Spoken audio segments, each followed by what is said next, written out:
کی میتواند کی جرأت دارد تلفنش را به دست بگیرد، دست بالا کند سوی آسمان، گوید خدایا به خاطر تو در تلفنم چند ویدیو رسم‌های ناجا هست، رقم‌های دخترها هست، پاکشان میکنم به خاطر تو. حضرت ابراهیم فرزندش را قربانی میکرد برای پروردگار.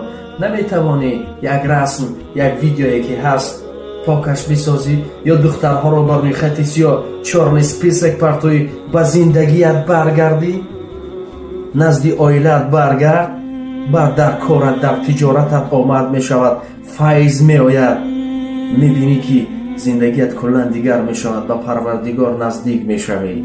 حضرت ابراهیم را یاد آر.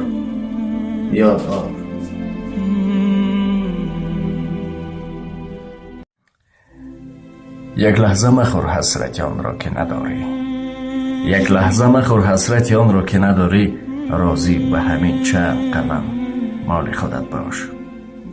هرچی داریم پروایش نداریم، قدرش نمیکنیم، اما هرچی که از حسرتش رو میخوریم.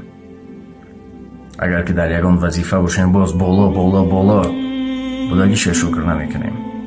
یا که هرچی که داریم همین گونه است.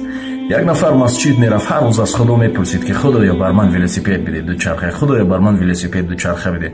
روزی به مسجد میاد میبیند که یک نفر بی پای با دستان غیجان آمده ایستاده است. بعد میگه چه خدایا به من دوچرخه ولسیپد لازم نیست، پایهایم را نگاه دار. امروز اپل داریم، پگاه میگیم که مرسدس باید گرفت. مرسدس که گرفتیم پگاه باید جیپ گرفت. همین گونه دیگر بالا به بالا میرویم. خدا